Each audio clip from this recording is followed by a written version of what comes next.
শেখ হাসিনার শাসনামলের নৃশংসতা নথিভুক্তির উপর গুরুত্বারোপ ড মুহাম্মদ ইউনূসের। ক্ষমতাচ্যুত স্বৈরাচারী শাসক শেখ হাসিনার শাসনামলে সংঘটিত সকল নৃশংসতার সঠিক নথিভুক্তির উপর গুরুত্বারোপ করেছেন প্রধান উপদেষ্টা অধ্যাপক ড মুহাম্মদ ইউনূস।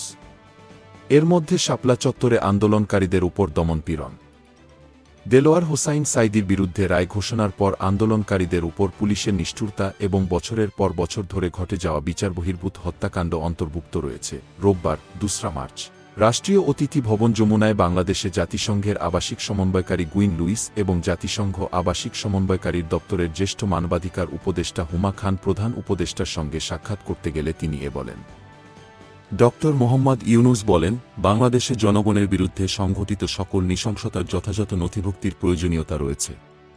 যদি এসব ঘটনার যথাযথ নথিভুক্তি না করা হয়, তাহলে সঠিক তথ্য জানা ও ন্যায়বিচার নিশ্চিত করা কঠিন হবে।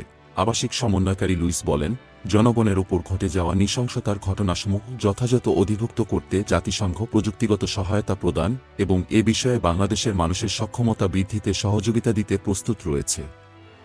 এটি এ ধরনের ঘটনা প্রতিরোধ এবং সত্য প্রতিষ্ঠার একটি প্রক্রিয়া। ২০২৪ সালের জুলাই-আগস্টে আন্দোলনের সময় মানবাধিকার লঙ্ঘন ও নির্যাতনের বিষয়ে অনুসন্ধানীমূলক প্রতিবেদন প্রকাশ করায় প্রধান উপদেষ্টা জাতিসংঘকে ধন্যবাদ জানায়। তিনি বলেন, আমরা অত্যন্ত খুশি যে জাতিসংঘ মানবাধিকার লঙ্ঘনের উপর প্রতিবেদন প্রকাশ করেছে।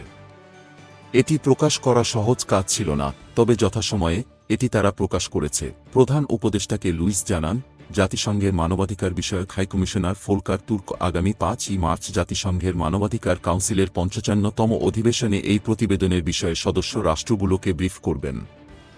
আবাসিক সমন্বয়কারী আশা প্রকাশ করেন যে জাতিসংঘ মহাসচিব আন্তোনিও গুতেরেসের আসন্ন বাংলাদেশ সফরকালে রোহিঙ্গা সংকটকে পুনরায় বৈশ্বিক মনোযোগে আনবেন, বিশেষ করে যখন এক্ষেত্রে আর্থিক সহায়তা হ্রাস পাচ্ছে। তিনি বলেন, আমরা আর্থিক সহায়তা হ্রাস পাওয়ার বিষয়ে খুবই উদ্বিগ্ন। প্রতি মাসে শুধুমাত্র রোহিঙ্গাদের খাদ্য সরবরাহ নিশ্চিত করতে ১৫ মিলিয়ন মার্কিন ডলার প্রয়োজন হয়, যা অন্যান্য মৌলিক চাহিদার সঙ্গে যুক্ত। উল্লেখ্য, জাতিসংঘের মহাসচিব গুতেরেস আগামী ১৩ থেকে ১৬ মার্চ বাংলাদেশ সফর করবেন। ডেস্ক রিপোর্ট, বিই নিউজ।